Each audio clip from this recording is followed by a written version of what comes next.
What's poppin', people? Welcome back to the Misplay for Game podcast. As always, I'm your host here, Andrew or Elixir. Hello, the internet. It's your boy Tom. We're having Discord kicking our ass, but hey, it is what it is. Sometimes we have to struggle through. I love that BT16 is over. What's your name? My name is Can I play some more BT16? Brilliant. Yeah, we also have a guest this week.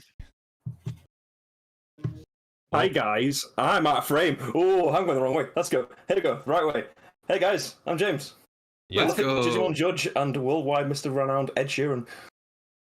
Yeah, our budget is so cooked for the it was so expensive to afford. Mr. Ed Sheeran taking his busy time out of his day to come talk about cardboard. you know, Ed Sheeran's like really into Lego, so it's like, do you think he's like big on like Toy Agumon? I mean, probably. Thanks. That's all the time I've got. I'll see you guys later. Yeah, how's everyone been? Yeah, but cooking on nothing but hot nothing because I can't play the game apparently according to yesterday's records. Yeah, you are the only one of the four of us who participated in Raid and Trades Regional yesterday, which we can get to in a sec. But I just think it's funny that like it is nice to get someone on here who actually plays this card game. Yeah, I mean, technically, I'm getting participation. It will arrive at some point. Well, you cast it. We'll talk about that as well. Yeah. I'm such a webcam hater. I need to get over it at some point. Like you sit there and the guy's set up like he's got his security on a lamp next to his desk, and he's got his hand under the table, and you're like, what am I dealing with? And it's always set on one.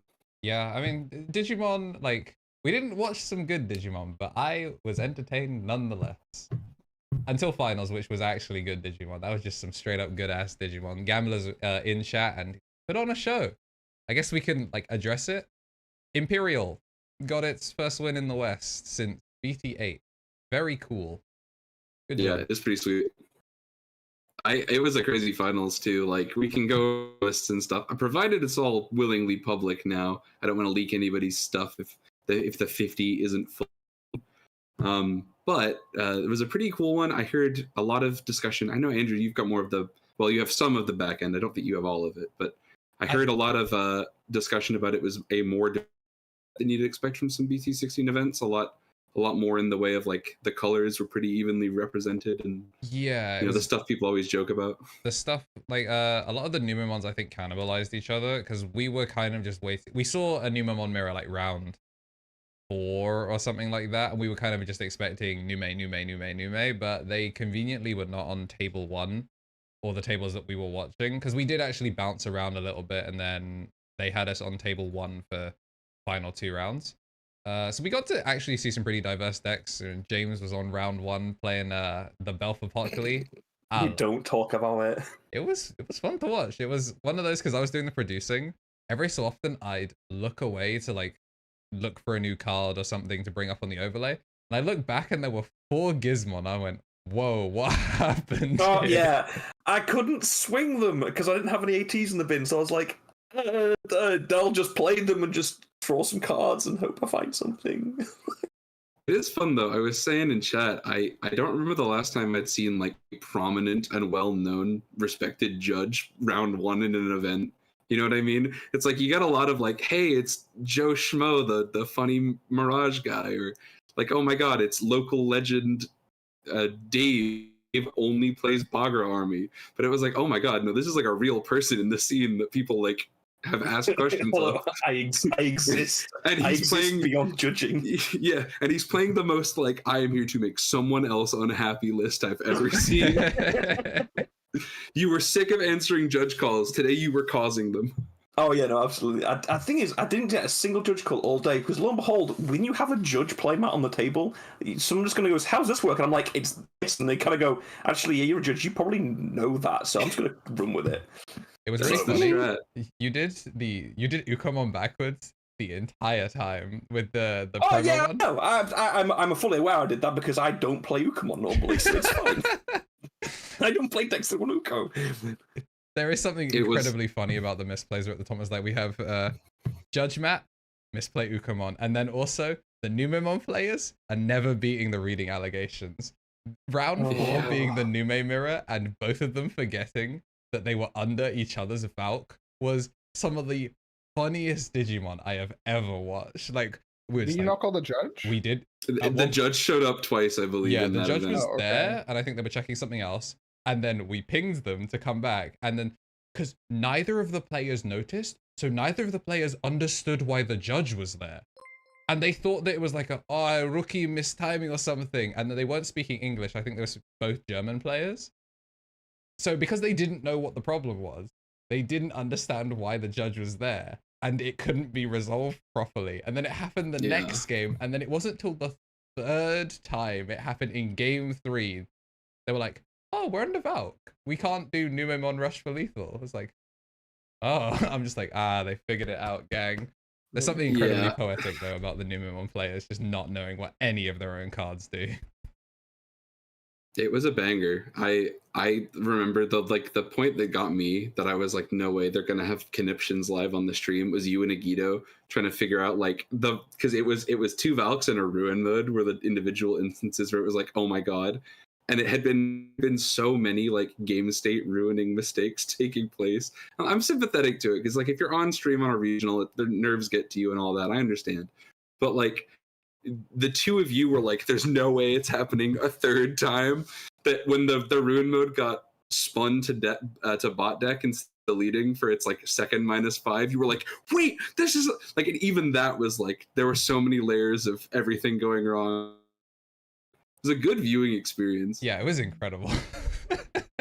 I was a big fan. Shoutouts to Agito. We haven't had him on the show. But, he's a good dude. Good for the scene. Big ups. Yeah, shout out to the Polar matchup. It's impossible. Marcio, you getting cooked by the plant spores?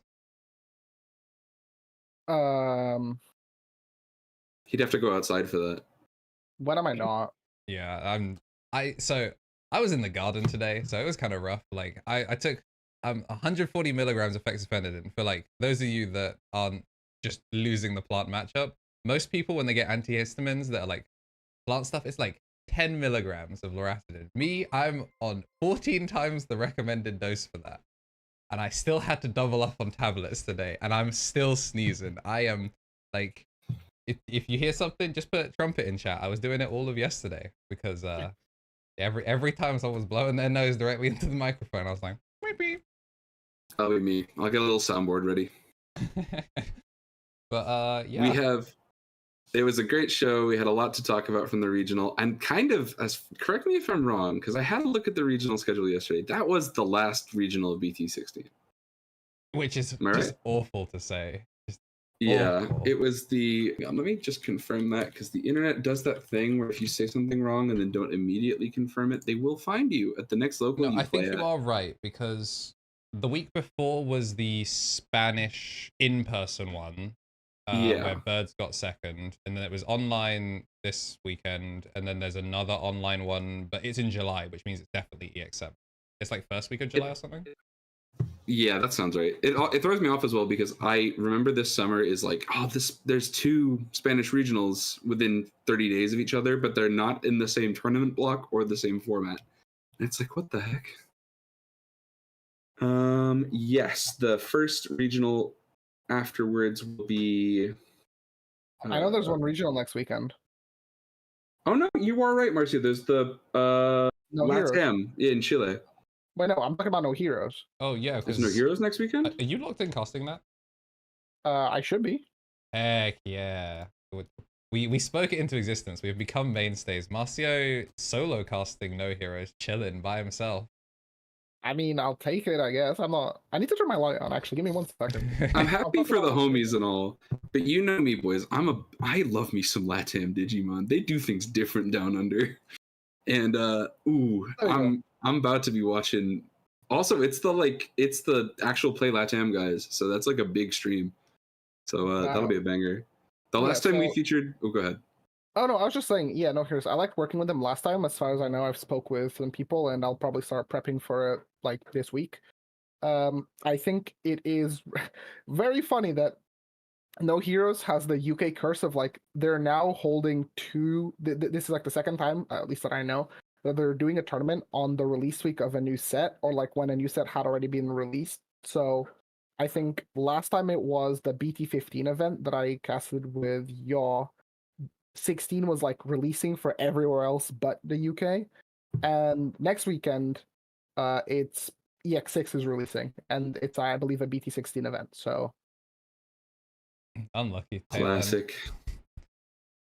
But so I mean, stuff's been happening in Europe. Our meta, so the West's meta is kind of Digimon is cooked right now, both in the English format and the Asian format. Numemon is approaching tier 0. This was like a breath of fresh air.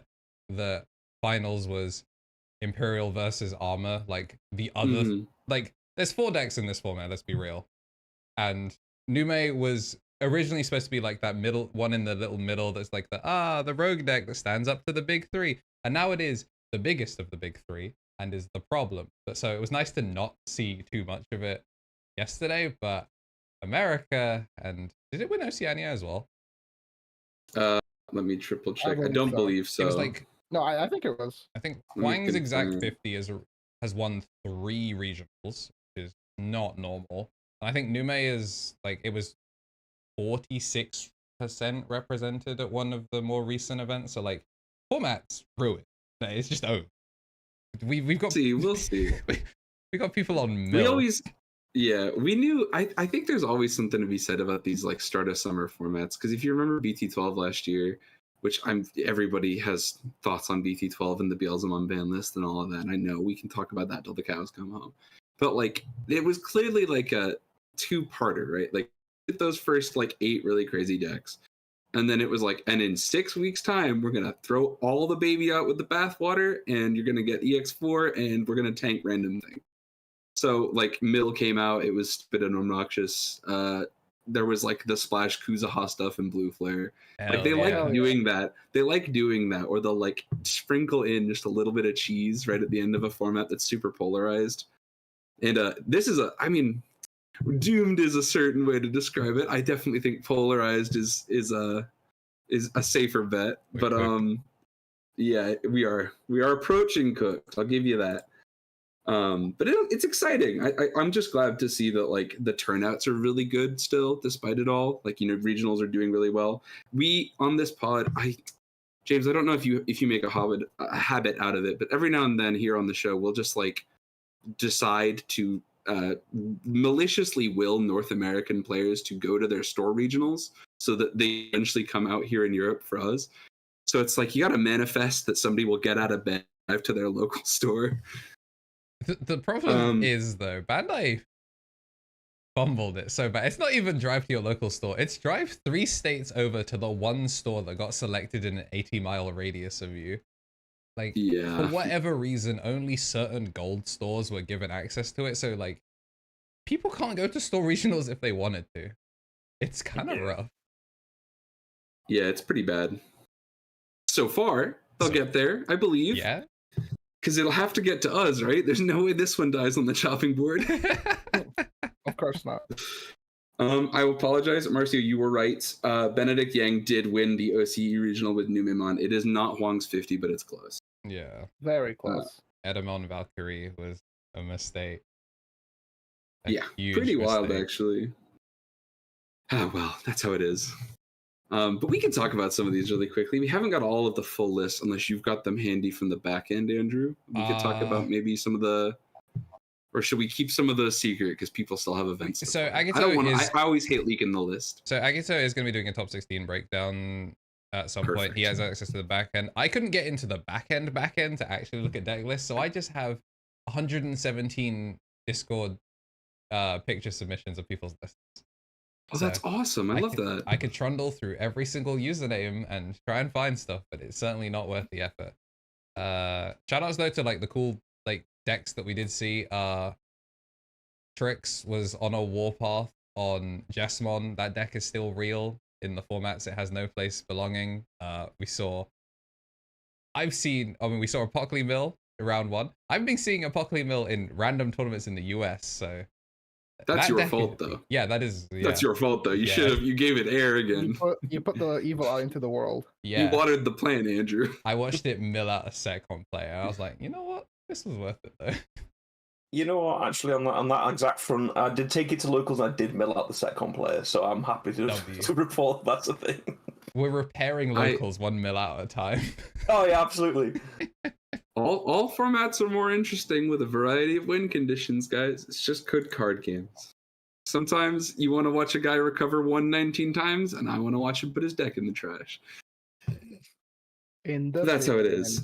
We've got a couple lists we could talk about really quick, but I think it would be a safe bet for us to start with, considering that we have our good friend of the show, Agito, going to cover our top 16. Let's go ahead and start with some stuff that's topping over in the East. I'll go ahead and drop a couple links here in our chat for y'all. Check the pod chat when you got a sec. While I was gathering the info, James, so what was your scoring total? I went 2-4 drop. We don't want to talk about it. Oh, okay. I thought that like the two is maybe big, no. though. The two, well, one of them was a no-show, so it was really Alternate, one was big. alternate win condition. So the one, yeah, I just win by the not showing up. So But yeah, it was a. I think every game I went like 1-2, with the exception of the game that I went 2-0. I guess you did. It was friendship. It was yeah. Apocalypse was insecurity far more often than I care to admit. And That's the problem. You're supposed to put him in your first top deck. That's where he goes. Unfortunately, like when I do see it on the first analog youth, and the opponent looks at me and goes, "Oh no!" then you put them on a clock, and the clock is absolutely pristine. Yeah. But when you don't see it for 14 turns and you're crying because you run out of rage modes, that's not the best place to be. I can't wait for Love Alpha to Apocalypse see it. next change to be like they cut like one errata or something. They just put like a TK and it's like to help me guys. I genuinely was like, after yesterday, I was like, when I was like, you know what, I need to splash in some kind of filter security, and I was like, screw it, we'll have another memory set, we'll put TK in. Yeah, I mean, no more having the lose condition. You will find it somewhere. Yeah, so. But we'll see. I'll test it. We'll see how it goes. There's a lot. I mean, James, we've kind of touched on it here because guy took his mill apocalypse or the Belfy apocalypse or the Balfy apocalypse. He took it to regionals. But James is an enjoyer of these. I would sort of say let's call them orthodox decks. beyond the standard norm. Yeah. And we've got a couple of those here to highlight today. So this is the first one. Andrew kind of alluded to it on the live stream, but I wanted to make a specific point of covering these in our what's top and what's flopping section of the show today. If you know a lot about Eastern Digimon and you've kept up with a lot of the Asia Open circuits, this is probably not something you've seen. And I want to, as always, when we do these, we shout out a couple people who put people onto these things. The good folks at Digimon Card Meta have been really great at banging the alarm bell and let everybody know about EX7 Shoto Kazuma. So do you want to pull up him really quickly, and then we can start talking about the actual decks? So he looks pretty innocuous. If you aren't aware, this is the second wave of the Liberator support. EX7 is actually just called Digimon Liberator. And the intent for the set is that it supports, I believe it's 5 actual archetypes unique to the story. So it's the Syndromon, the Heavy Metal Dramon, the Zephagamon, the Hexablau, and Dragon Lynx. These are all like 5 archetypes that have appeared in the thus far written story of Digimon Liberator. So the intent is, especially for Shoto Kazuma and Arisa Kinosaki, these are supposed to be the second waves of support that you get if you spent your 5 GBP on buying yourself a starter deck. So this, at surface glance, it's just like, yeah, it's a main character tamer. It's a gain of memory, give your keywords. It's EX2 Takato, but for green. Except no, as we're going to cover here, this is one of the strongest cards they've ever printed in Digimon. Its generic status doesn't really make sense if you've never experienced watching the color piles. Part of it is best of one. We'll go over that in a sec. But this card reads, give one of your Digimon, end of your turn, by suspending the tamer, piercing and blocker until the end of your opponent's turn. And if it's a Vortex Warrior, unsuspend it, which is it works really well with the Zephagamon stuff. But we're not going to cover Zephagamon. Marcio and I can talk about that deck on a later episode because he's stoked about it. What we are going to talk about is... I'm less stoked that I don't get scrambles anymore. Yeah. Well, we're also going to talk about the impact of scrambles in a minute. We'll go over some new stuff in a little bit. But today we have to talk about this guy, because if you've ever liked a jank pile, this card fixed your jank pile. Let's have a look at the whole list, Andrew. Right. So it's affectionately called Mother D-Reaper Control. It's slightly different from like Mother Con, that like the like Western like white yellow Setcon variants we used to see a couple years ago with like gatekeepers and things like that. Up there for one of the worst deck names of all time. Just terrible, awful. I really hope the Setcon players band together and get a writer for that one, because it's Mother Con's rough. But what this deck is essentially the most varied control build of Black Hybrid. It has kind of arrived at a point of like, the format is vulnerable enough to start of main taunt effects, but did need a different angle and an axis to approach them, because so many people are already aware of like, play around your Digimon Emperors, make sure your guys don't get shrunk by the Edamon, all of this stuff. The way this works, I'm going to give you like the 5-sentence TLDR, and then we're all going to reel back in horror as we realize what they've unleashed. Is Mother D-Reaper is a 15k, all turns, this Digimon can't attack and cannot be affected by your opponent's effects. So it essentially is a slightly bigger Magnamon X that is equally Towers-esque and just does not care what you're doing. And you can turn it into a blocker via your own effect. So the way you do that is you use Shoto Kazuma, you give it Piercing Blocker, or you use Mercuremon, which is on play when Digivolving, one of your Digimon gains Blocker until the end of the turn. So this like 8-card pool allows you to make a just enormous, unstoppable, additional color source, giant blocker, that stalls the game out. And it is huge, and they produce one every 2 turns, and if you don't have enough answers to the D-Reapers, they get too big and you lose the game. In tandem with this is the second little layer of spice. If your local scene happens to have a Black Hybrid player, I'm sure you've seen this. The best Black Hybrid cards ever printed are the Mighty Police Tamers. In this list, they're playing Tamahime Satsuki. Makes a lot of sense, because she's just kind of the generic +1 for the same condition of if they've got a Digimon, you get the memory. But the idea is you evolve the Black Hybrid over the Tamer, and every turn at end of turn you unmind link, and you essentially have an infinite number of level 3s to evolve these hybrids over without ever being at risk of interacting with Digimon Emperor in any way. So, super powerful effect. And the intent is, after a little while, once you've developed enough big blockers, or you've developed enough like kind of level 4 floating lingering taunt effects, the deck into a toolbox. So it has Mimons to accelerate your clock and produce more Tamers, which in turn uses Quartzmon to burn security. It has Edamons and Sephirothmon to trigger forced combat, which lets you play with aces. And then the final this has been building for a little while, but the final piece of resistance was the green Tamer, so that you can play Rapidmon, because now it's got D-Digivolve. Because if it didn't have everything, now it's got D-Digivolve. D-Digivolve and protection as well. That's true, yes. They gained the protection. Thank you, Andrew, because they have the green Tamer.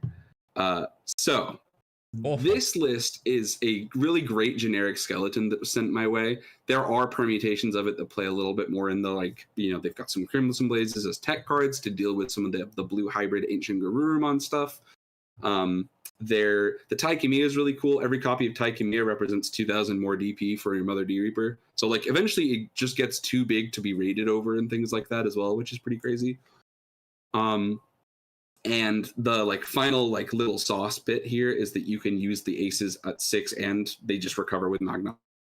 Another body you can blast evolve over, because the intent is just producing enough stuff that you can essentially go wide with Quartz or start over with Paladin mode. This deck has, it's goofy, but it has won a hell of a lot of Evo Cups, guys.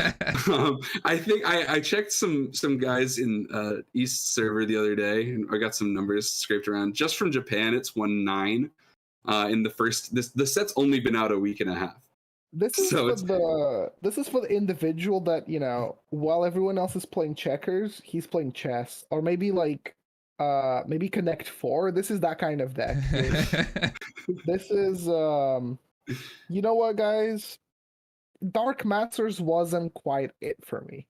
I need, the next thing. Actually, this is imagine, your dog died and you started like, I don't know, smoking some weed, and that's playing like, what's like a unconventional deck? You're Let's playing call like it Davis. machine or Davis, right? And then it's like, now your tire popped, and your tire popped. So now you do something a bit harder. So now you're playing like, you're playing Dark Masters, and then like, I don't know, your grandfather died, but he gave all the inheritance money to your cousin that you don't like. So now you play this. Okay, this is what it feels like. It's all building up to this, baby. Yeah, it's all building up to this, okay? Like, you have no tire, no inheritance money, and your dog died, so you play Black Hybrid Mother D Reaper. What's crazy is he's not even off base. The original like Western MotherCon that was being played, the guy that made it was a guy from the Philippines. That like the deck starts with like, yeah, my girlfriend left me, so I'm playing this. Yeah, now. that is okay, but that is a piece of Digimon TCG history. We'll never get something that good again. That's like my favorite profile ever. This list is fun in a lot of ways, partly because it represents a different axis by which a lot of these cards have seen use. Forced Combat has been Black's like, every now and then a set comes out where they peddle a new mechanic for a color or whatever. This is kind of like the crux of it, where it's like the first time aces have really taken off in a control deck. It's like Black Hybrid. It's like taunting and like collision. I feel like that's like Black's like whole thing now. Spoilers. Marcio, you talked about Dark Masters, but here it is, because it's also doing that thing with Shadow Kazuma, where it's where you can make your Death X-Mons blockers with piercing. No. Yeah. So, I mean, I know, James, you've had a chance to take this to events, right? I've seen you on a Digicord here and there. Just give me the ultimate Chaosmon. I want to bottom deck 4 turn 3, please. This is if you are like James and are ready to make a giant boss monster foreseeably with just a disregard for your opponents and interest in the board state or enjoyment of the memory gauge or I don't know, feelings of being sacked, this is the list for you. DM Omni is a thing. I don't think it's fair to describe it as rogue. I think enough people know about it now that it's like, you'll see one in every tournament breakdown. And you'll be like, there he is. There's so-and-so from Canada, and he's bringing his list out. But this is kind of like the next permutation of that variant. The card I want to highlight here, there's a couple pieces that we should cover because people here in the West might not have seen some of these pieces, or they've been recently revealed here in English. Start with Mega Digimon Assembly, which is the name officially translated of the new option. Wait, Assembly is way cooler than it's called Mega Digimon Assembly here in the West. That's the name they've landed on. It is essentially, oops, my bad, on MDF. I would describe it as a genuine attempt to go. Yeah, and what it does is it's 4 to play white Digimon option card. You can ignore its color requirement provided you or your opponent, I believe it's your opponent, has a level 6 or higher. Yeah. Yes. And it lets you DNA with a Digimon you have in play and a 6 in your play area and a Digimon in your hand into a level 7. So its intended support is a lot of happens to be Ultimate Chaosmon, but this card has seen intermittent use in Ragnarlord. It's seen intermittent use in I'm trying to think of the oh my gosh, I'm having a brain fart. Of the Grace Nomon stuff. There's like random little packages here and there that have seen interuse with them. So there have been lots of decks that people like, oh, wouldn't it be funny if I could find room for this? No, this is the card. So it basically in a deck like Dark Masters, if you're not familiar, their intent is to just produce a kind of critical mass number of guys spat out by Omnimon Zort. You make Zort spits out 2 Vikemon aces, and you go, I have won the board state. But now, aces could into 1/2 of Ultimate Chaosmon in your hand, and he could do 4 checks out of nowhere. That's what this deck is. The intent is also kind of to play around some of the resource loop stuff that the deck's been given. There's a Mephistomon that was printed in BT17. I'll pull him up, Andrew. He's a fun little... he's a spooky introduction to the Dark Masters arc. Mephistomon is essentially he's treated as a Dark Master while searched off the reveals as a player, so you can use him via the effects of your like level 5 Dark Master searchers, like your Lady Devimons and Cherrymons and stuff like that. And the idea is you kill him, you can play a Golfmon or a level 6 Dark Master from your hand or trash without paying the cost. So you first one down, you produce one off the Zwart, and then if this is in play, when it dies via the end of turn of your level 5s, you get a second level 6. So again, it's a ton of value, a ton of early bodies that you're trying to produce just to make it as unnavigable as possible for your opponent to interact.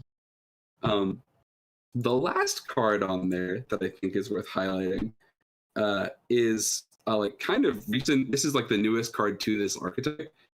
Is Lady Devimon X. This is a lower count than you'll see a lot of the time for this card. That's clarity.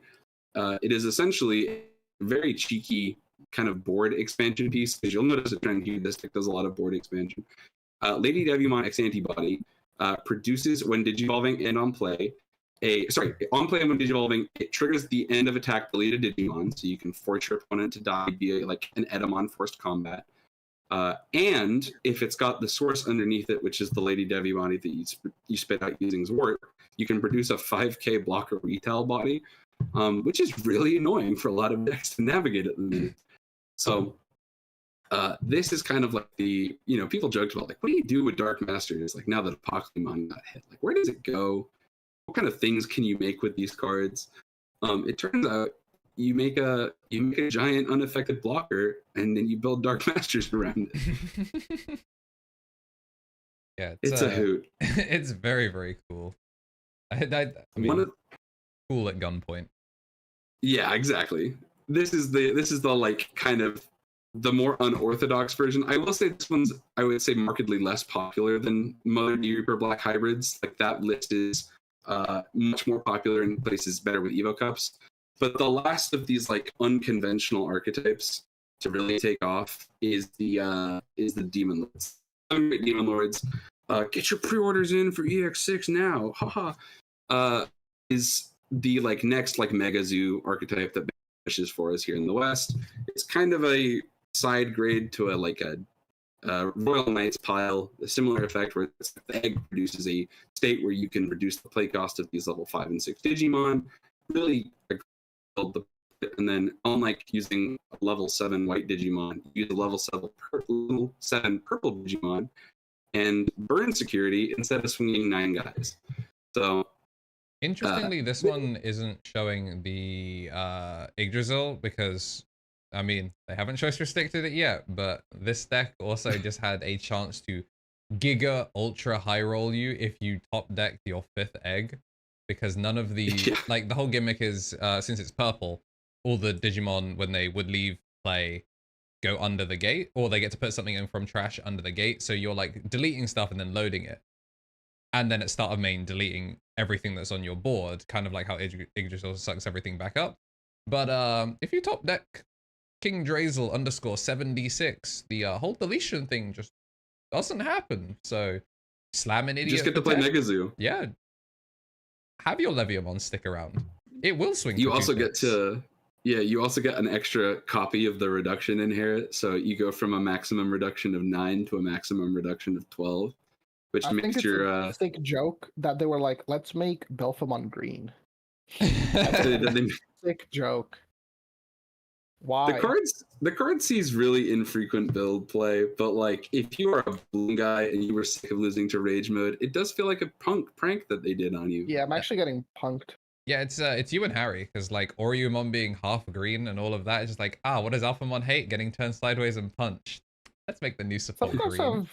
Some cards have no business being green, and sometimes I appreciate them when it's convenient to me, okay? That's basically what it is. Like, a recent example is Bancho Leobot. I love the fact that Bancho Leobot is, like, just half green, and, I feel like honestly, I feel like I have episodes when I describe to people, like, how good that card is, and nobody believes me, and then they play against it, and it's like, oh, that card is really good. And I'm like, I was saying. I feel like a lot of people would describe Buncho Leomon as half yellow, right? Because he's like Leon support. Yeah, I suppose. The next one for me is I guess like Cherubiace is like less hidden good. Like I think it's more obvious of like how good that card is. Cherubiace, yeah, he's pretty wild. Yeah, Cherubiace. And I think the next card that is like random, not like randomly green, but I'm like, this card's crazy. And when it starts doing stuff, it's like I told you guys, and nobody believed me. It's the where is it? Hang on a second, Mercy. We're gonna switch the Discord server over really quick, so please your train of thought. We're gonna be right with you. Yeah, we're doing our best. All right, we are now in where? Oh, we're in the east now. We're in the east. Oh, Tom's died. Right, we're back. So let's see. Hello. Has it? That seems fine. It's a little better actually. The ping's lower. It's unbroken itself for 5 minutes. Yeah, we'll get 5 minutes out of that one. We're making it do. Thanks to the chat for understanding. Yeah. I think it's a Discord issue today. Every week we're like, fellas, we should really sort out switching off of Discord and using a proper NDI. And I had to sort it out for the Raid and Trade Regional. And I was like, oh, this took like 5 minutes. We really should do this. And here we are back on Discord fighting every other person on the internet with the outages. Like, episode 19 or 20. We'll fix this. And then Skype's going to have issues or something instead. It's a classic. But yeah, Marcia, you were talking about a half green. Oh, another like randomly green card. This one is actually, I appreciate it because it's half blue and it's the Mega Kabu promo. And I'm like, this card's crazy. But, you know, some people are like, is it really worth playing? And I'm like, look, you'll see. The fact that I have a green card that has evade, I cannot be trusted. I will be doing things. It's like on paper, it doesn't look that strong. But when you watch it in practice. Sorry, this deck doesn't look. Did you just say this card doesn't look that strong on paper? This is the best level 11 bugs. I've had people being like, is it that worth playing? But all the other cards in the deck are so good. And I'm like, fair enough, bro. You do you. However, that one is like kind of more thingy. I think another good one. It's always the Leomon cards. It's the Saber Leo Ace. That card is also really good. Yeah, that's a new EX7 original. We'll talk about Nature Spirits on another episode, but the individual cards from Nature Spirits turned out better than the deck Nature Spirits. Yeah. And Metal Etemon. Yeah, and the Metal Etemon. That card is not good. Yeah, very funny stuff. I think it's weird. You know, they are banning about color splashes and different archetypes and stuff. But like maybe one day they'll do something about Heaven's Judgment. Do you have any cards like that, James, where like, you know, you have like little episodes about, you know, the card is crazy and like nobody believes you? I mean, yeah, Destramon. I'm gonna run that coke train. I'm gonna run the coke train. The promo Destramon is really good. It's just only good in the deck it's designed for, and I really hate the fact that it is. That's so sick. I need to read this card again. It pops tamers. It's incredible. It's a tamer hate and Digimon hate. It's like, I'm gonna murder that ace and gain value. I'm gonna murder those problem tamers, and you're gonna cry about it while I go into Galacti and then hurt you more. It's so good. Right? You finished the sentence. The problem is that you're going into Galacti. Yeah, it's fine. It's a good deck. Except they didn't announce any support Galactic Mons. They just gave it the rest of the line again. And I'm like, can I have the card, please? Please? We won't even have scrambles, bro. That card would have been so good for us. Yeah, I know. I would like scrambles to exist as a thing. Well, I would both like and dislike scrambles to exist. I know how much of an issue they're going to cause. Yeah, they're so good. No, but it's like every Digimon player where it's like, they're only a problem if they're being used against me. When I'm doing it, it's okay and it's yeah, absolutely. But that's just like any form of coping ever. It's like, they got the scramble but I didn't. Must mean I'm a better player and just got screwed over. Yeah. That's me when I interact with Mirage Security and it's just like, alright, let's go gambling. Dang it. Thomas H. Norstein. Ah, dang it. Mental training. Ah, dang it. Yeah. Boost. I'm like, Yeah. nah, GG's, you got me. It happened to me. It happened to me yesterday. I swung my Uko 4 times at security against the Imperial player, and it didn't die once. And I was like, please, I just want him to die. I want my trash one draw too, please. Thank you. The most like basic thing. Instead, you gave him like 2 Daikens and like what 3 boosts or something. You probably healed him on screen. I hit the 1K rookie. I hit 2 Daikens and I hit a blue training. I was like, good, good. Dude, it's so crazy. It's always the purple stuff, and it's like that's when your purple stuff, haha, it has jamming, but like they gave me a way to play around that where I just die on my own terms. And I tell you, every time I load this Mad Leo mod, be like, I'm dying, whether you like it or not, and I'm gonna get extra value for it. I always hit something and die in security, and it's always the 4K thing. Now I'm just like, every time I load it, I'm mad because it's like, it will die, which is what I want it to do. But now I'm gonna feel like I got robbed for it dying, when the reason it is there is if it doesn't die, I lose the game. And did you know this card is not save tagged, so it actually doesn't work in the engine at all and doesn't have digicross requirements? It's bagger tagged for... It's bagger tagged for not even flavor, okay? It's bagger tagged for like presentation, yeah? It's bagger tagged to waste my time, specifically me. Yeah. Bandai went, you know what, you, content creator, waste your time. Go and do a thesis again. It's like the little basil leaf on your tomato soup, okay? It's just there. You don't actually eat it. I would describe Bagger Army at the moment as a you don't actually need it. But hey, maybe it'll get some love in November when PT19, whatever the heck it's called, comes out. I wouldn't hold my breath. It doesn't even get to be like the cheese toasty to your tomato soup, okay? Yeah, well, that's because Crossheart is both the cheese toasty and the tomato soup. It's also Crossheart is. You know that meme of like the like billionaire like big caricature guy and he's drinking the water from the pipeline. Oh, that's Crossheart.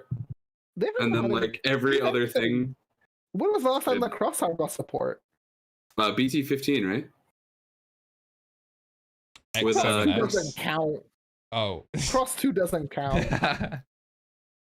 Yeah, I would not. They didn't even give it a tag. Should we remind everybody that card doesn't have a cross-touch rate? It's more accurate, everybody. I forgot it even came out because of that. Like, legitimately forgot it came out. The amount of... a friend of mine, like, hopes on playing X7 Superior. Like, the best of her ability. She plays X2, and the amount of times I've had to go to it, hey, yeah, you remember that card that you have in your deck that's actually not searchable and not usable? Yeah, enjoy that. I will give them the credit.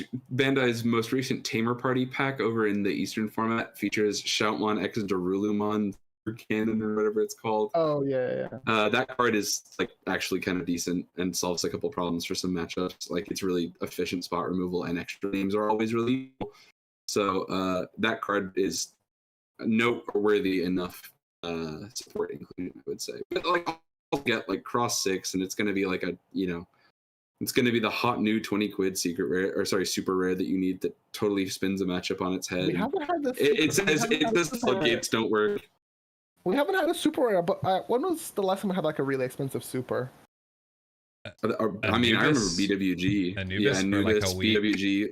Levy was expensive. Yeah, I think like a lot of the 15 aces are still a fair bit as well. Like Lady. What's I keep saying, Lady Andrewman? Like she's like 12. Oh yes, yeah, the call. Andrewman Ace. Yeah, that's like one of the more ones recently. In BT16, everything's like relatively affordable. Maybe like Piledramon is like above like 10, maybe. The alts are basically like 30 quid. Okay, but that's the alt. I'm talking about like. Oh yeah, for the regulars. I didn't specify, but I was talking about like base rare. Like they fetch like a better. I think people have opened enough of that set though. Like the Magnamons and Rapidmons have also gotten cheaper by this point too, which is good. Like I would nominally they got cheaper faster. That one got cheaper, right? That Xmon I would argue went back up early. It's assuming going to go down pretty hard though, right? when December hits because the I would imagine we're like what's it called? I mean, Death X Month's price aside, because the reprint stuff is going to come help us out. The other thing that typically happens with secret rares that are super sought after is that you'll get a 3-month window when it's like a set that everyone is buying actively. It will leave print after that, and that's when it just goes crazy. Like, if you haven't checked the price on Jess 1X and all, you should look that up. It's crazy. Like, BDX, to be fair, I wasn't planning on opening like that much, but I've just stumbled upon like so many like random boxes between like the initial 2 that me and Emily bought, and then like I got 2 from Heroes, and then there was like 2 more from like the Griffin's Gaming event, and then I think like Harry got like 1 or 2, and then the one from the case with Liam. So in our living room, I think we have like at least like 7 BT16 boxes, like unsorted. So that's a job for maybe next week. Yeah, I'm the same. I'm still waiting. That is my nightmare. I'm still waiting on my one from Salford because like OPE's box got delayed as well. So I'm like, that's when I can finally start actually trying to buy singles. I only need Magnet X alts now, tragically. So yeah, it's one of those, like, I don't want to buy it because I know the moment I buy singles, that's when they're actually going to show up in the boxes that I open. But I mean, Trade and Trade is sending me more, so maybe I'm never spending this card market credit. Maybe it's just going to be there taunting me for months. Infinite money glitch. I'm going to be spending it on one Ragnar. Yeah, God help you. How much are you committing to the Ragnar? I need 3 ghosts. No, I'm talking about like the flush and rare. Oh yeah, I need. You're getting 3 SP Ragnars. Yeah, because who else is going to be playing Ragnar? It's going to be the cheapest of the 4. No, it's going to be so much better because there's no scrap. Ragnar's problem is that when it takes people off the board, they just rebuild, and then scrap now dead. No. You see, people don't want to play the bad deck. They're going to be going for Mass Day, and if you're loud and opinionated about a really crappy rogue deck for several formats, people want to help a guy out, don't you? God, if you pull Ragnar, hit your boy up. I need it. I can't wait to open 2 of those and none of my Gallant ones. I was like, yeah, maybe I'll play Cherubi, and then Emily was like, I play Cherubi, and I was like, fair enough, I never wanted to play it anyway. You know what? The cards are all yours. So now I'm like, okay, what else is there for me? And like, Xiangpeng, I guess, is like kind of cool, but I don't have the Digimon promos, nor do I want to buy them. So I guess I'm Dominimon Gaming, okay? Fear not my child. The deck is just better Lord Knight. Yeah, if you don't have secret rare money and underprinted promo money, the best pickup you can get out of EX6 is Great Angels. It is going to be so much better than people think it's going to be. No, it's bad. Don't tell people that it's good. It performs really well against a couple very important key matchups in the format, and every now and then it does like 10 checks in a turn, and you go, what in the hell happened? Do you remember what I said? Don't tell people that deck is good? I need my cards to be like... Okay, but I said it's good because it's the budget deck. If you want to win out of EX6... I don't think you play budget deck. It's like... Yeah, well, if you're crazy at the game like Misao, you play Mastemon. But not everybody is Misao, so... All the angel blokes are like, oh, I bloody love angels. It's like they're like. That's a good impression. 8 devils. They're all like, oh my god, my Patamon has another Angemon to go into, and then like they'll be like, oh, all these gray angel altars. Oh, I love what's the red one called? The girl one. Ophanimon. Yeah, Ophanimon is so girl cool. One. The girl one. No, I'm a boy, so I'm only allowed to use boy angels. Yeah. I'm not sure where Cherubi falls in that line. Who invited Evil Marcio? No, this isn't Evil Marcio. This is he wants to play with the blue cards. No, but there's a green one too, right? It all balances it out. Oh, sure. But I don't know if Cherubi like I'm allowed to use Cherubi. Cherubi's gender is a bit ambiguous, Marcio's treating the green cards like some people treat the vegetables on their plate. Is like you see them just like scarfing down things like, yeah, well, you see the burger has lettuce in it, so healthy.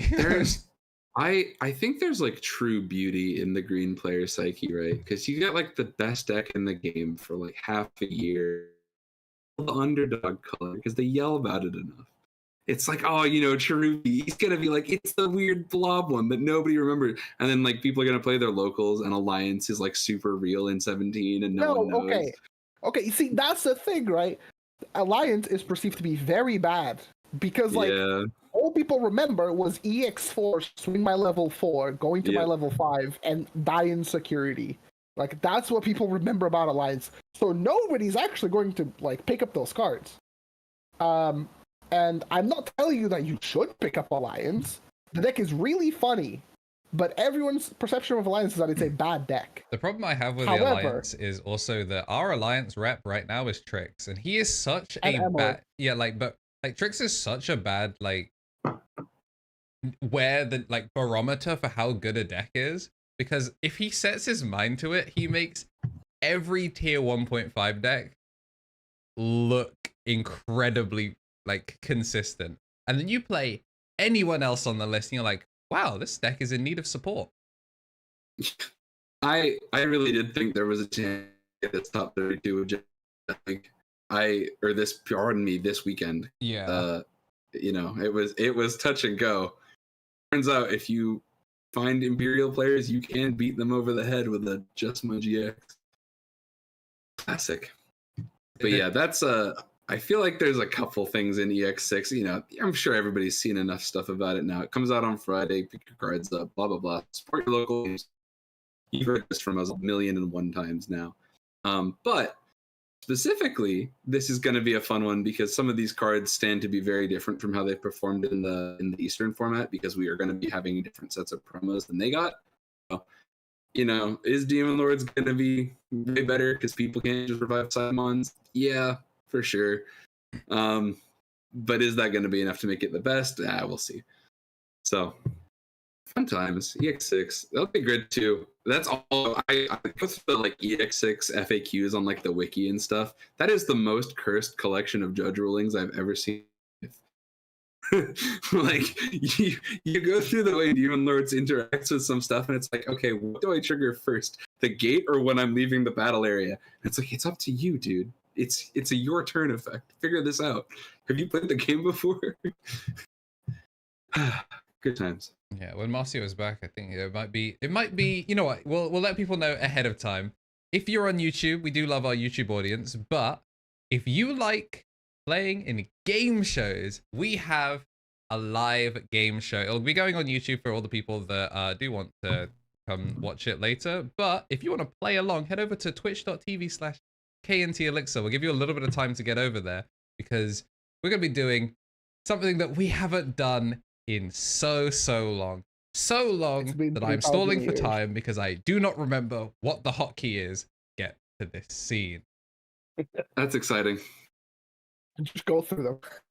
Alrighty, gang. We've got Lethal Living. We're back. The show that everyone has missed, except the people that play it regularly, who hate this show with every fiber of their being. It's true. I enjoy the show. Yeah, so this one, for those of you that are new to how Lethal Living works, is it's very similar to Sajam's Will It Kill. I'm going to show you a clip that is going to be starting as someone's main phase usually is about to start, or the tail end of a turn and they're about to start a new one. And I'm going to pause it right as it gets going, and you're going to tell me, is this person going to smoke someone into orbit and take them into the next game, or are they going to fumble lethal and be unable to kill them? You'll be able to bet your hard-earned channel points on twitch.tv/KnTElixar, and you could make plenty of channel points. I see Mr. Conquest in chat. If he guesses wrong and you bet against whatever he bets on, you could be making some serious bank on these mono coins. But yeah, I've got 4 clips. And if you want to submit your own clips, maybe from the DCGO or from recording Drazel or from your locals, if you've been recording them, please send them to me. There's a form. !M4G clips on Twitch is how you do it. And then for the YouTube people, it will be in the pinned comment or something. So send me clips, because I'm tired of having to look for them every single week. There's a reason that we've been doing other game shows, is because finding clips is very difficult if I don't get sent them. But yeah, y'all ready for the first Lethal or Living of June. Lethal living is like when you bump into your ex in public. Like, I'm about to look like an absolute dickweed for, I don't know, the next 15 to 25 minutes. This is going to be awesome. This one, what's great is I was kind of thumbing through these clips to try and find them. So I can't even really be of any use for any help. The other house rules that you do need to know is we do have a very strict definition of lethal. And by strict, I mean incredibly loose, depending on what makes it more complicated for you guys. If the player kills them dead. You're just lying. Yeah, if the player kills them dead, that is lethal. If they don't kill them, that is living. Unless an ace overflow or start of your opponent's turn, like Grace Nova or something, immediately would skip it back to your turn or cause them to just completely get turn skip, then that counts as the same turn and lethal can continue. If they put them in an unwinnable situation and the player just has to scoop, that don't count because they didn't kill them. If you mill someone out, no cards left in deck, and they try to draw off the start of turn and they lose, that's lethal. I think those are the only other stipulations. Yeah, if you can skip your opponent's draw phase, it's an OTG, the turn continues. But yeah, y'all ready for the first clip of the night? Oh, hell yeah. Yeah, brackets in terror. All right, so this one, we got DigiPolice. We're going to mute this because we don't want any extra things being given away. And we're going to change the playback speed to 1.5. This player is going to take their damn time, apparently. Let's skip too far back. So this is DigiPolice and Metal Edamon? Yes, it's DigiPolice and Metal Edamon. And this is, oh my goodness, God could not devise a worst first round of living. Why have you forsaken us? Okay, so we are finally going to push out, and we're going to have 3 security if you can't read that on the side of the Etamon, and 1, 2, 3, 4, 5, 6, 7 bodies on the side of DigiPolice. They have a memory setter, they're set to 3, and they have plenty of inherits that are going to replay bodies. But I have a question for you. Is it lethal or is it living? For those of you wanting to play along at home, we'll also have that live in a second. So you can start betting. It'll be like 1.5 minutes. You guys can sound off on, am I leading you astray, or is this a easy, most obvious pick? James, I'm going to help you out here, pal, because this is the first time you've been forced into this. This is Andrew getting to be the guy from Saw. So, like, he's not really playing with us here. This is a collab. There might be scores that are going to go up next to our faces in a second, but it's us against him right now. He's mocking us. He's showing you 4 damage overkill, and no shot ever is this lethal. There's going to be like an X program in security or something. It's just like the worst clip I've ever seen.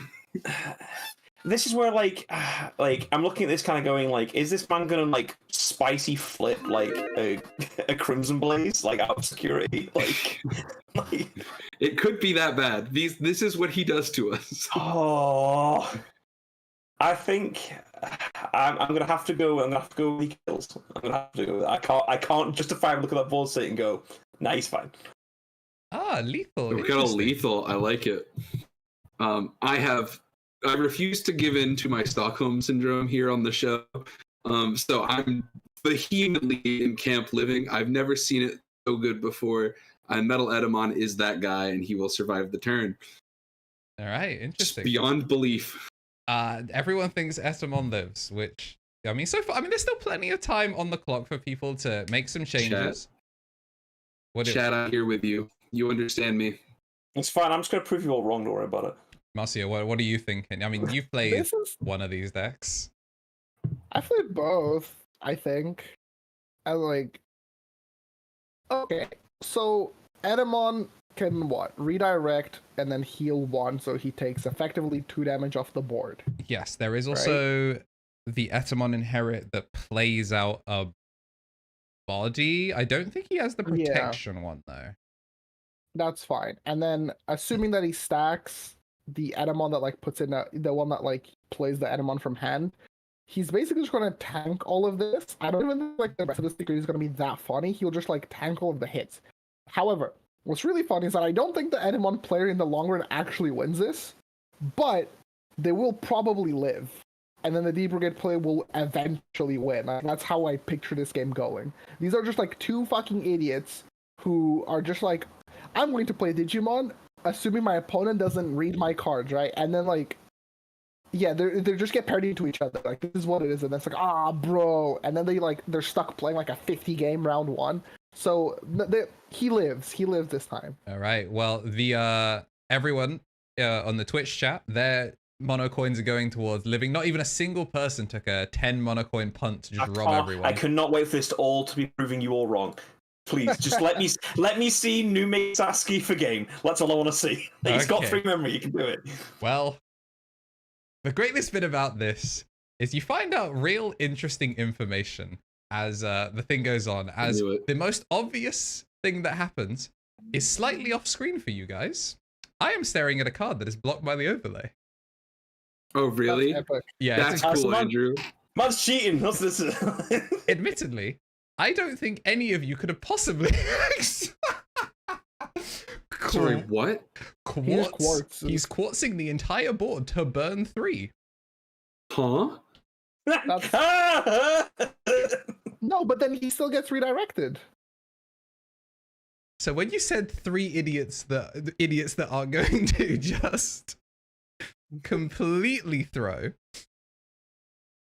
there's no way. Whilst this clip is playing, I want to let you know that this is from the Meaty Kage channel. Shout out. So yeah, show. We are gonna see a full-on just burn 3, which will, if there was Etemon's insecurity that I knew of, I would have let you know.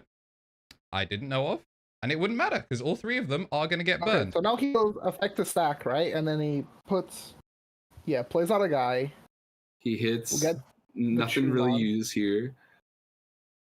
And then he puts the guy in security. Andrew, I can't believe this. Neither could I. I was baffled. Okay, yeah, Edimon effect, play out the one. There's no way. Yeah, shocking. The fun thing about it King gives everything blocker, but because he didn't hit into a Sukamon, he doesn't actually have blocker here besides the freshly played King Etemon. But he's at 2 memory. He is at 2 memory. So no new mate per game. There's no new mate per game. Okay, load up the Shuyulin to turn Commandramon into Ginryumon. Yeah. Which suspends the King Etemon. Oh no. Give me Chimera, do it. Evo into Oryu. Oh, that's passing turn. That is passing turn, and yeah, we're seeing a draw. So yeah, that is the most questionably thrown lethal I have seen so far. Yeah, I saw the quartz, I was like, oh, that's a neat tech, except it turns off everything. So yeah, James, welcome to the show, where the most obvious answer is never the correct answer. I figured it because except I'm gonna have the hot take. Yeah, he's a nice guy, Andrew. We've invited him on the show. We see him once every 2 months. It's still not. This is awful. Oh, it gets worse. One real thing I can do here. It gets worse. Dear God. We have a ruin mode on board. And that's mill. It's not mill. That's purple. That's crazy. That's like red Tocado mill. Oh God. Yeah, we've got lethal. So we're just gonna have the player on the right just pass turn with a Sorai, you know, choke him to 1. There's no memory setter there. Get rid of all the sources under that ruin mode. There's a Guilmon in raising. Oh, this is Tessera, right? Is it? Because then I know how this goes. This is, a purple player. Just a random Joe Schmo. Oh my God, it is. It is Tessera. So, fellas, I have a question for you. Will it mill? Can I get confirmation of the format? The format is I was gonna say it looks like EX4. Yeah, it's it looks like EX5. EX4 if it's Red Tocado, because most mill lists dropped it by that point. Yes, I believe it is EX4. Dear God. I mean, Listen, I believe in it. The guy read the documents. He understood the plan. Tessero has a series of very he's infamous, I would say, for playing like 2 events with the good purple deck in the format and then just taking his like sweet time to go on a little side quest and just try and see how far he can place with whatever purple pile he throws together. And in EX4, I think this deck certainly constituted, quote, whatever purple pile he can throw together. And as I think as far as the heal responsibility goes, I gotta rep the mill deck. I gotta say it's mill lethal here. All right, mill lethal. That is. If he's got a ruin mode in lock, he's ready to roll. What are your thoughts, Marcio and James? See, I've seen this deck do so much with so little, but I've seen the deck do so little with so much at the same time. Oh boy. Yeah, I think it has to kill it. I don't see any other way that this deck is just going to flop and do nothing. He's got 3 memory and a hot spicy dream, so I feel like he can do it. All right, Marcio has milled himself out. All right, he's back. Marcio, thoughts? okay. So I think for the sake of just being like a contrarian, and like because we have 2 people that voted. I mean, lethal, everyone can think it like, mills. That you could just tell the 2% of the audience that they're wrong. Yeah. I'm just gonna be like, no, guys. I think there would be a public video of Tessero losing to Blue Flare out on the internet. You know, maybe he's not as good as people think he is. So I think it's a living. Is there another boost under his hand there, Andrew? Or is that just the 1 glaive? That is an Alice, an Iron Marco, an EX2 Takato, and the 1 glaive. God, I remember this list, I think. I don't remember if you... I'm just gonna vote like a bunch. I'm gonna vote on my own thing.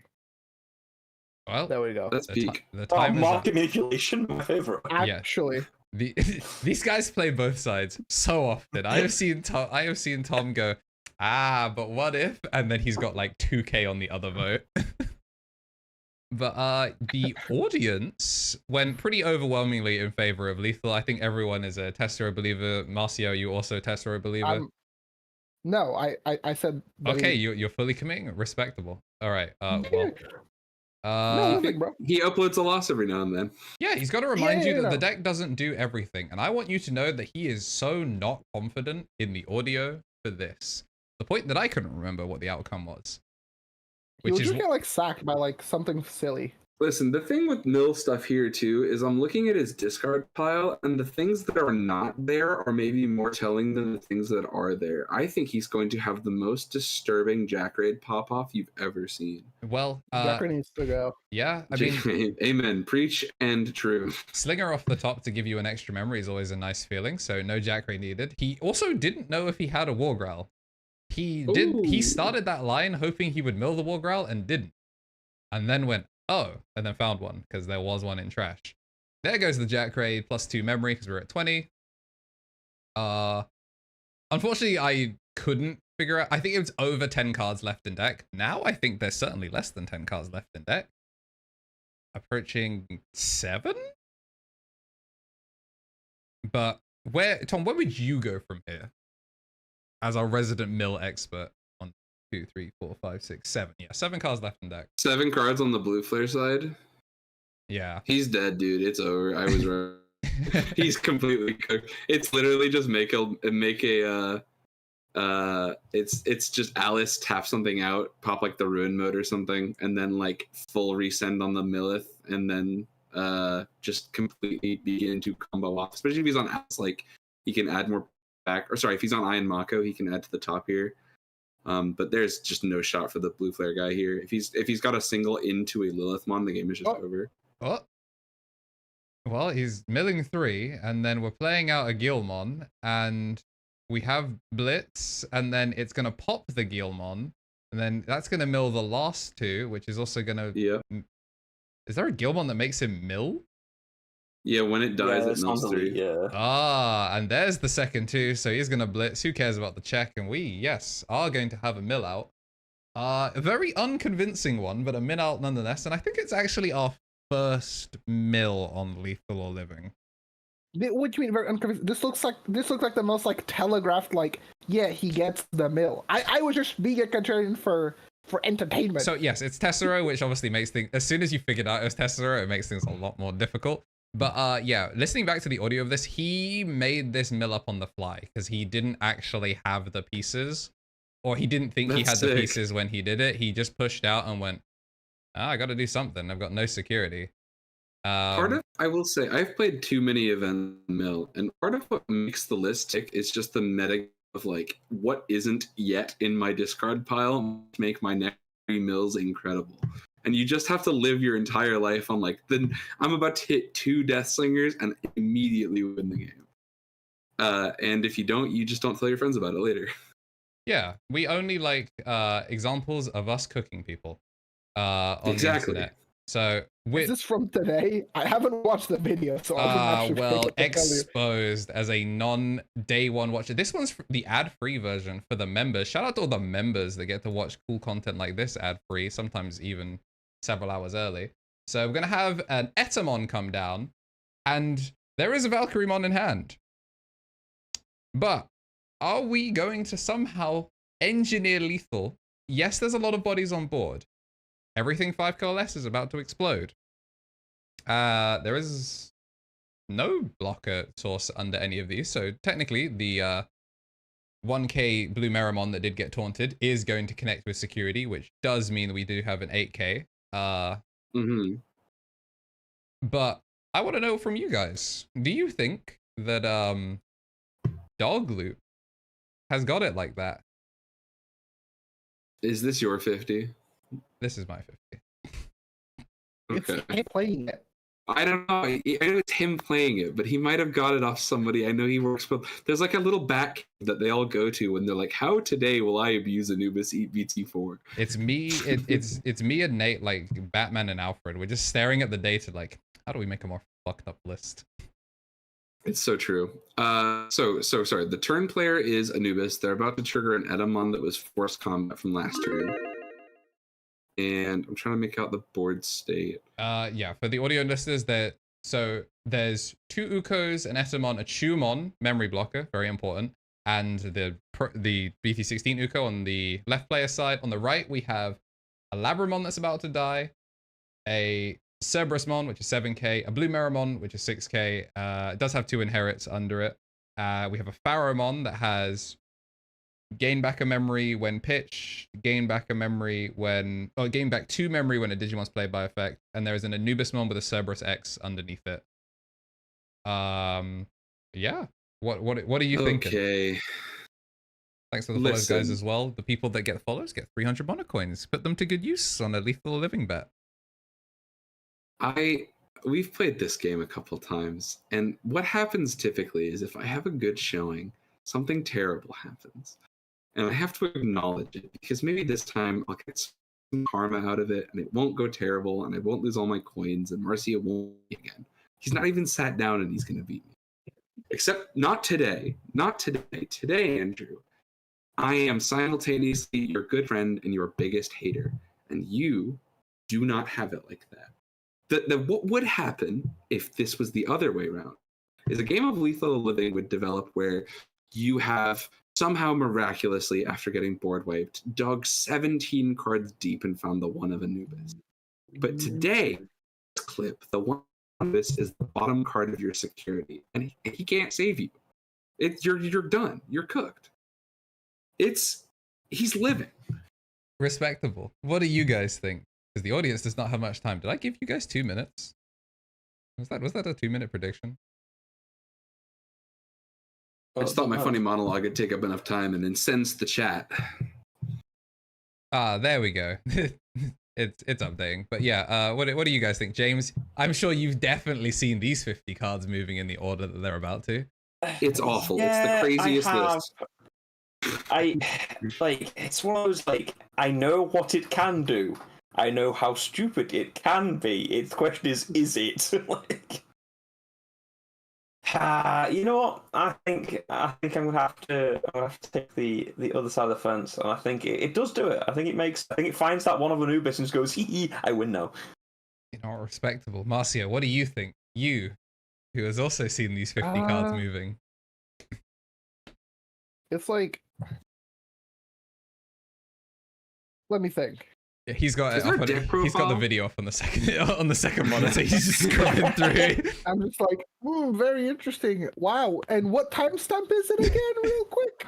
And if you guys to be able to cheat at Lethal Living, you could be a channel member too over at youtube.com/KnTElixar, where you get your videos ad-free and early. So do that. Yeah. So like what? You're gonna get Valked, and then he'll clear your guys, and you still have Keeps all 3 of your bodies. sixes and all of your 5s. Can you pop Valk? I don't know what the Pharomon does. I'm gonna cheat. I'm gonna look up the Pharomon. The Pharomon is when one of your Digimon is deleted by a Digimon is deleted by an effect, you can play a level 5 or lower dark animal or shaman, I think, from your trash without paying the cost. It does retain its on plays.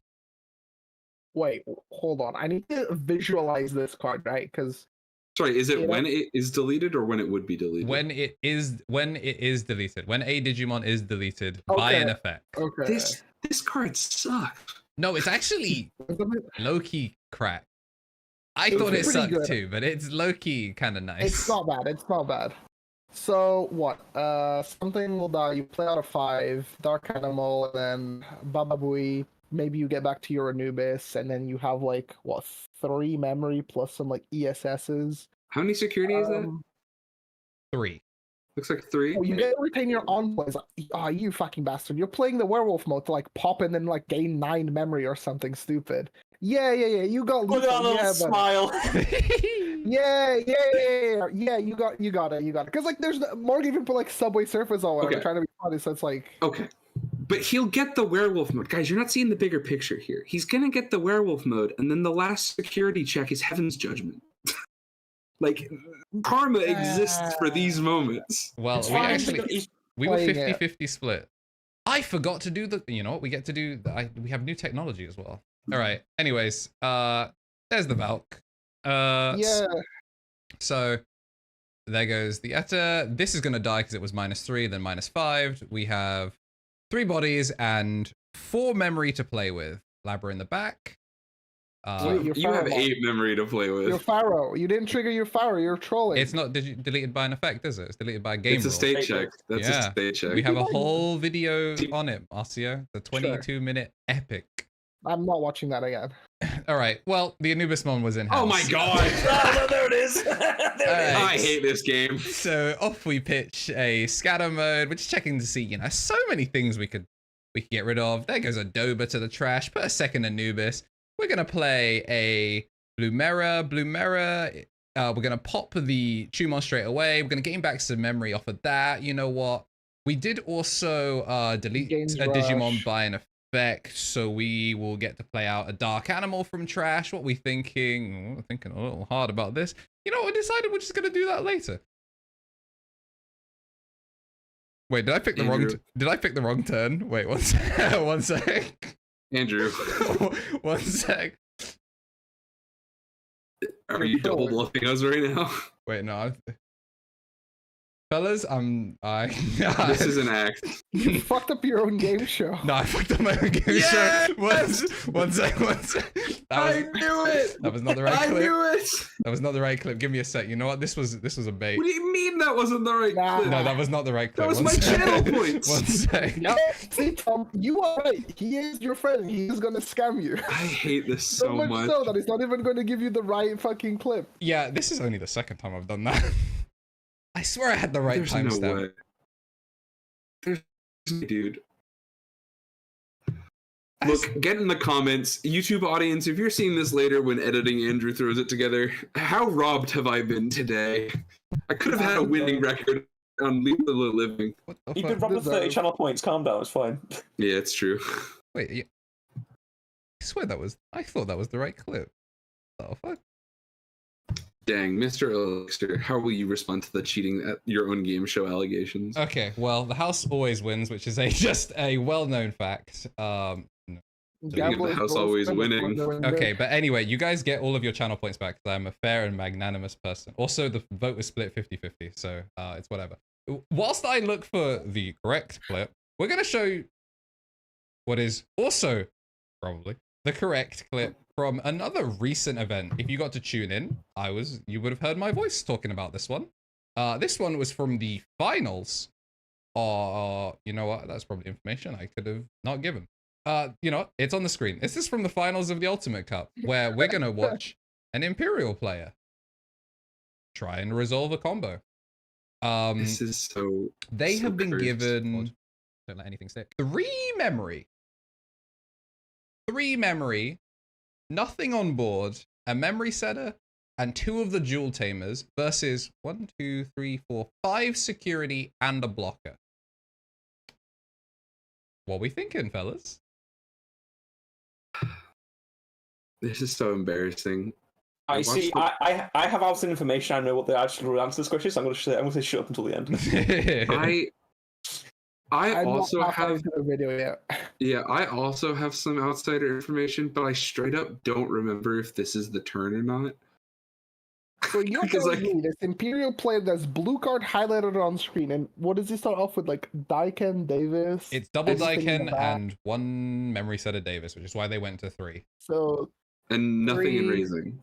So 3 Wormmon, play for free, spend 1, and then Okay, for real. it's like blocker plus Zudo are like the things that could maybe take away his interaction. I'm gonna go. I don't know if this was like a 2-1 or 2-0 because the armor player is up a game. So I'm literally looking at like everything else. So if we are like what about halfway into the game, and you know it's not done yet, surely he has to kill Oh my god, I know what for happens there here. to be more video. And I if blue card hit into something silly like I don't know, he was like missing one of his dragon modes, and then the dragon mode pops out, and you know So you think gets he to kills? do a little bombo. Yeah, he has to kill. All right. I like your reasoning, Tom. This is awful because I was watching yesterday, but I straight up don't remember if this is the losing turn or not, and it is going to cost me like 1,000 channel points in this. I remember things wrong here, but I'm going to go out on a limb and get my little judge hat on for a sec and say that actually what's about to happen is that both players are about to receive a warning for their decks not correctly facing north on the playmat, and the game state will need to be rescued. No, shoot, dude. I don't think this is the turn he does it. I think he lives this because I remember the crazy pop-off being a different outcome later. Like, I remember there being a board built around it because it required, like, multiple memory extender turns, and I don't think it started like this. All right. So I think there's a Digi-Egg in play. So I'm confident it's living. All right. If I've picked the wrong I'm clip lying. again, this one's final. So maybe the last one was actually just a warm up for elite tier trolling. James, do you think this is lethal or living? As someone that has the inside information. I didn't watch the stream. I know the outcome of the game. And I've heard the blue card shenanigan debauchery. So from me seeing Imperial being played against me and seeing how 0 to 4,000 miles an hour it can go, this guy's winning. He's gonna kill him. All right. So chat also thinks that this armor player is dead into the sun. Let's find out whether it was on this turn, because surely I didn't troll with the clip 2 times in a row. Either way, we're gonna hatch in the start of main. We're gonna play out a Vmon. And Vmon is going to find Vmon and bottom deck the poly option and a hammer spark. And then Davis is going to play a second Vmon, which is going to find both the 4s. And he's going to choose to send them to the bottom to get the level 6. Which, you know, some might think, yeah. He's got it like that. It does imply. Uh-oh. But, you know, the combo hasn't started. So maybe we're a little bit worried. Maybe Maybe we shouldn't have sent those 4s to the bottom so quickly. But they do say that gamblers always quit before their next big win. We're going to go double Daiken here, and then the XV. And you may have noticed that they did their Daikens so early. Yeah, he didn't strip. He did not strip out the Vmon at all. Oh my god, he's gonna check like a Magnamon. I don't remember this at all. He's looking at the card and has realized that he has missed sequence. This was a really important turn because of this. And I wasn't sure if people would remember it being the throw from orbit or the alternative game plan from orbit. Because you may also notice that the armor player is up 1 game. And those of you that have seen the regional results know that Imperial won the set from this position. And they're about to get caught out on a Zudo, because that level 4 is right there. We are going to get the 1 check. It is going to be a Vmon. Earlier, they did swing into a Zudo, but we're still chilling, because that's 1 check done. He's going to jamming now, though. That's fine, though. It's armor security. It's either like 6k or 7k or like exactly Magna X. It's fine. Maybe security bomb, but we partition, so we get bomb. Will we partition? Partition what? They stripped the sources. All right. They partition, bro. They partition. No, they partition the 3s. They partition the 3s and a judge call gets made. Okay, yeah, no, this was not the turn. This was the throw from orbit turn. I wanted to see how many people had seen the finals with this one, and I picked the wrong. It was my mom's birthday. Of course I didn't see the final. Yeah, this one. I was like being a normal human being. This one was, yeah, sometimes, you know, gamblers quit before their next big win, and sometimes they miss sequence and throw into the sun. So, yeah, this one looks fine. This he like 1 board and gets 2 swings next turn. This looks fine to me. No, partition is very important. But yeah, this one was actually a cheeky, they actually could not do it from here. Even if they hadn't missed sequence, this is slightly too far out. Imperial can't... It would have been HBD and like a couple hammer spots. Yeah, seriously. Yeah, that is pretty much the next turn. Of course. But I didn't feel like doing the bit where I give you, it doesn't kill and then immediately, but does it kill this time? Because most people know the result of this game, so the second one would have been incredibly obvious. But what wouldn't be obvious would be the return to the hyperspace hole, as is series tradition. Right, for realsies this time. This is the wrong video. What? No, it's not. No, it's not. Okay. Still not for realsies though. No, I was looking at Twitch and I forgot I paused it. For reals, the board state looks exactly the same. I don't know. There's a one of Anubis on the board now. I don't know. Oh, yes, but not there's anymore. No Chumon anymore. You're like making out like a bandit here. Yeah. There's no Chumon, but we Why did just get. Why not bashing your face? We did just get Death X. What's the problem? Death X clears everything. Now the Anubis is in the trash, and how does anyone? And that's where they stay, right? Yeah, sure. For real this time. What do y'all think about dog loot? You got any strong opinions about whether it'll kill or not?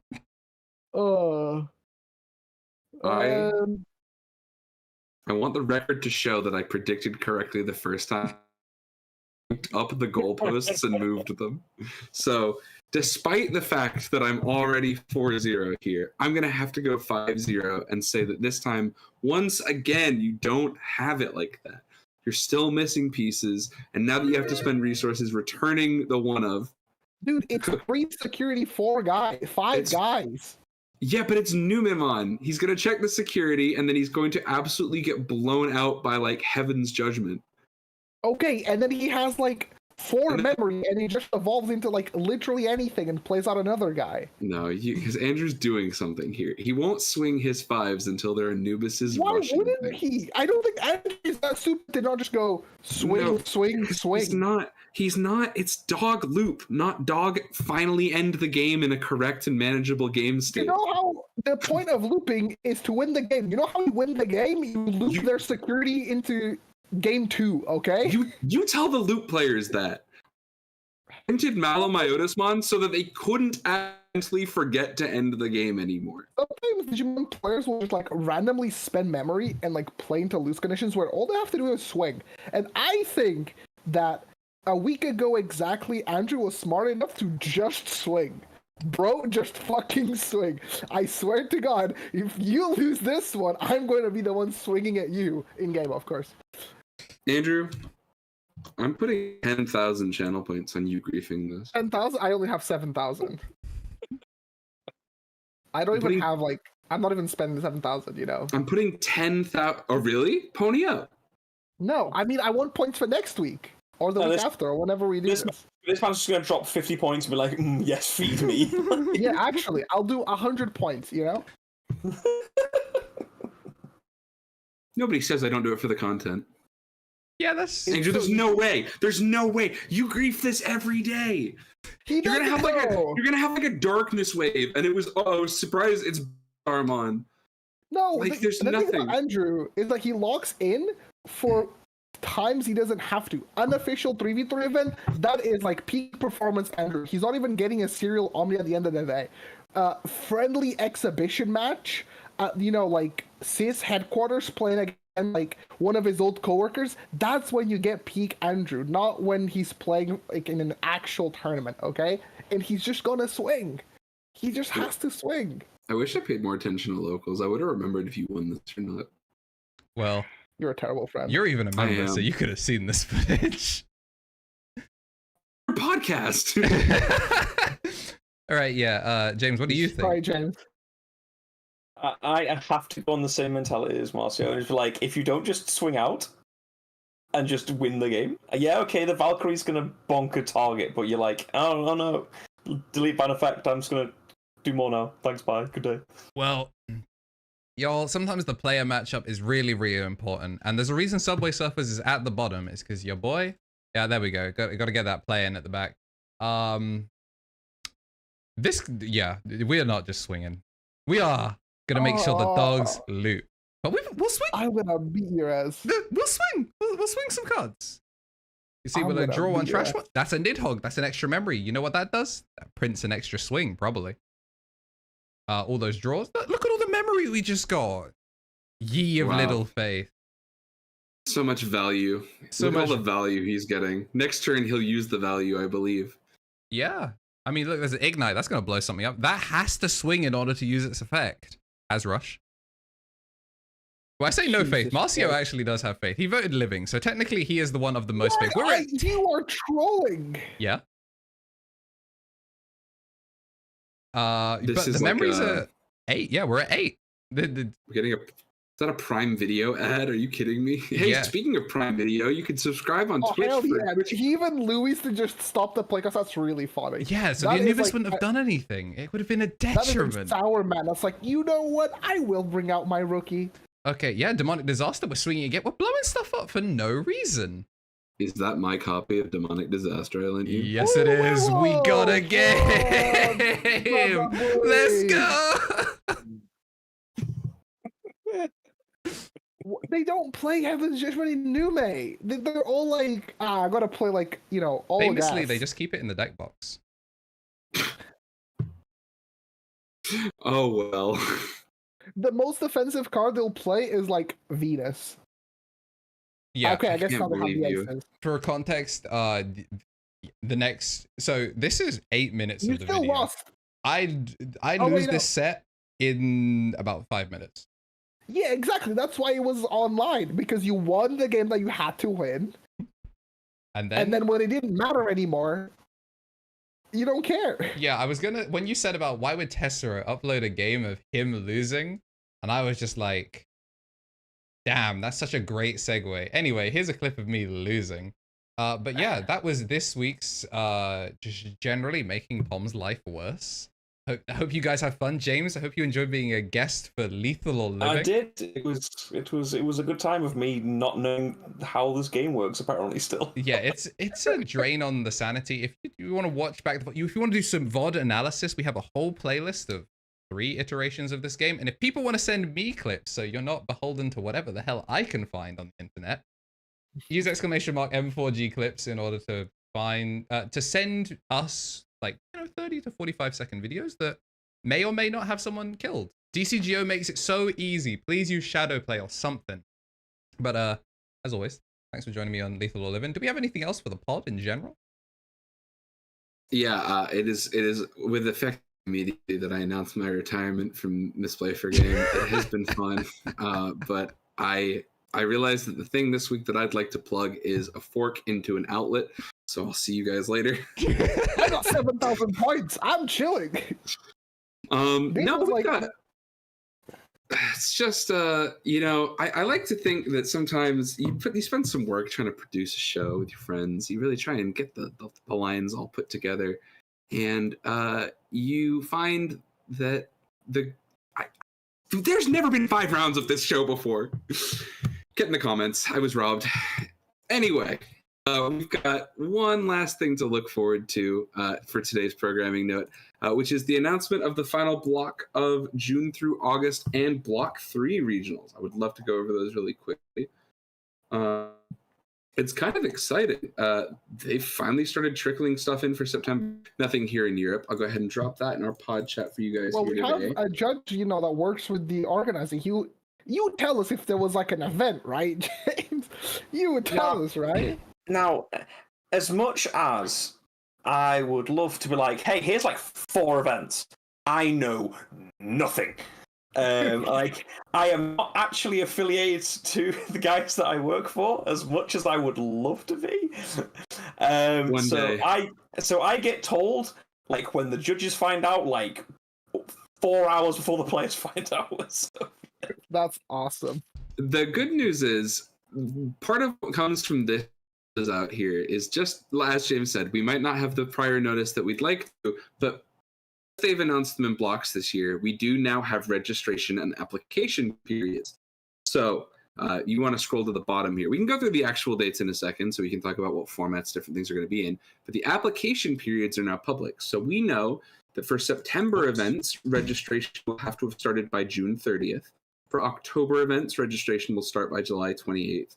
And for November events, registration will start August 25th, 2024.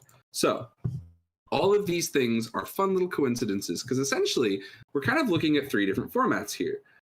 For our Block 3 regionals, because we can pull up the thing at some point. I think it might actually be on this page where they talk about like the schedule for the Worlds in internationals this year and stuff like that. But essentially the September events, which again, registration should be in the next 7 days. So if there's going to be another September date announced in the next 7 days, at the times Andrews just scrolled past, they will be BT17 and EX7. So that'll be the block format you're playing. So in the next 7 days, if your region is going to get an event that is announced for BT17 and EX7, it will be announced in the next 7 days. So if you are like, oh my gosh, I have got to play Argomon, let me tell you what, I can't wait. So excited. Keep your eyes peeled. That's the first deck that comes into your head. It's alphabetically first. Leave me alone. Next, October will still be the end of EX7, but will likely trickle into the start of BT18. So if you're a big Digimon Frontiers guy and you can't wait for your events, keep your eyes out for July 28th. I know there's literally 5 of you. You mean 2.0 for us? Sorry, 2.0 for us. That's right. Exactly. And then that actually genuinely might affect the format. Like, could you imagine? Oh, massively, yeah. Yeah, could you imagine? It's like, oh yeah, hybrids wasn't dominant because nobody could pull them. Well, yeah, it is actually a crazy. I want to do the news today, but we might have to save that for another time because we're coming up on our 2 hours. But give me Royal Base all in one go, please. I'm not asking for much, just all in one go in 2.0. It is basically twice the number of cards in BT 2.0 that you would have had in any other BT set in the last 2 years. It's like 150 unique new cards. So hope you like pulling no SRs that you're searching for. me as a playset collector crying into the internet a bit. So rough. Money sink these next 2 sets are going to be for this. Yeah. So rough. I'm so glad they've announced nothing I care about. Those will be announced come July 28th. So basically a month from now. So keep your eyes open for those. If you're big on Frontiers, obviously, we're probably going to have a whole other thing about Susanoo Manes down the line. And the 1,001 times I've seen somebody be like, "Can it blast evolve on a tamer?" And I'm like, "Have you read Blast Evolve?" But hey, that's besides the point. And the last block will be August 25th, which should the first half of the LM 2, 3, and 4 releases. So like I think it's called something like gift my set gosh, or it's like- something, isn't it? yeah, well, it's got like a name in Japan that's like Quash or something, and it's like it's Bruin mode on the front. It's the reprint set, so they'll Right. have some reprints and things like that. But it's themed on Shine Greymon for some reason. So that will also feature the new 2-color mem boosts. So if you're a Mastamon person, I'm sure you're so excited. Ragnar, woo! We're even on the card. Yeah, we have not had information about like a second series, or sorry, the third set of like participant cards or anything like that. I'm sure that didn't. My prediction is that that'll probably be announced mid to late July based on just the time frame they've gone. Pretty Yeah, consistently right now. this whole Oh, time. the other thing is also 3v3 battle. Like, we're actually getting a new wave of like 3v3s because they did not do as many as I think people were expecting. Yeah, So They did like 3. yeah, not very many at all. It was a bummer. yeah, and the one time like the UK's one was at such an awkward time, so it basically Yep. didn't Yeah, happen. I know. I had judged it. Yeah, Poor guy. Ooh, man, uh, that four-man the bracket went crazy, huh? Yeah. The other thing I want to announce, because I don't think people, we're not going to cover all the new stuff because we're coming up on our time today and all of that. But the thing I do like to reiterate is every now and then Bandai drops in like a little bit, a tidbit, a nugget of like, hey, we're probably going to drop this on you in months to come. They announced Pauper. It's called like foil lists or something in Japan. It is commons and uncommons only.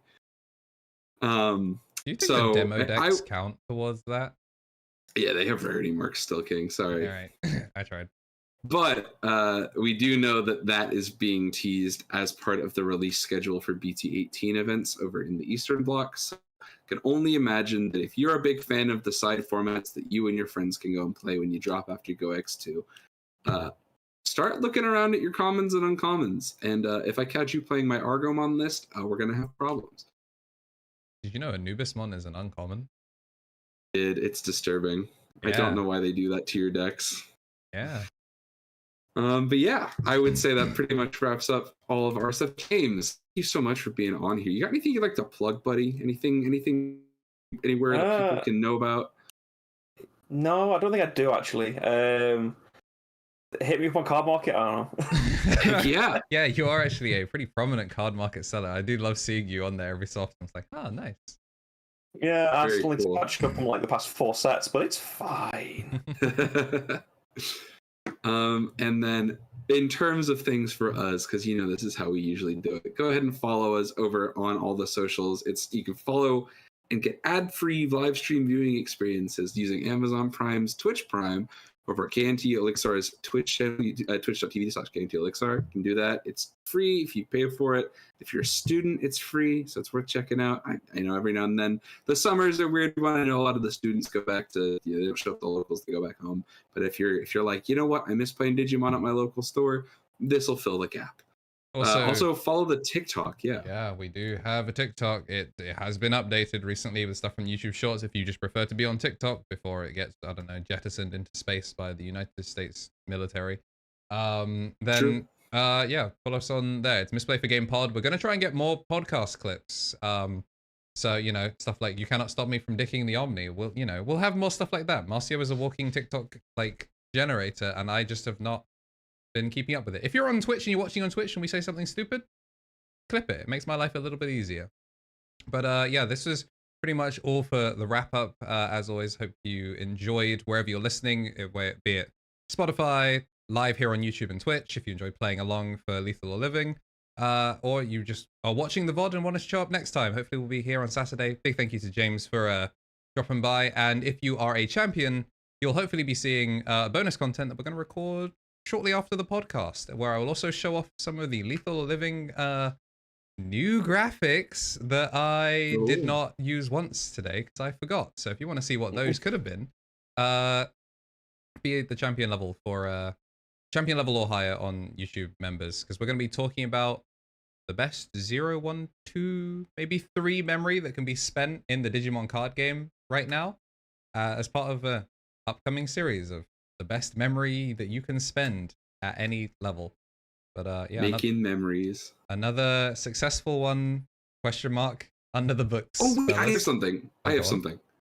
something. So hypothetically, if you like me are a fan of UK Digimon, and you're like kind of a bummer that I've not got like a regional to go to, and I didn't manage to qualify or register for Raid and Trade's really cool regional that took place yesterday. Be available late July. That's all we got. We say late July or we'll- second or like middle of July? in the not early July. Don't be available then, but be available after that. And you'll hear more soon. Yes, hopefully we will have a real date soon, and there will be lots of prizing. So if you think prize support in Digimon sucks, it won't here. There will be, you will get your money's worth. But also you've got no other alternatives because there's no UK events. So yeah, see you guys at that thing when it happens. And for people that like watching the podcast, I'll see you in the next one. For realsies this time. See you later, folks. Baba Booey. It's always one.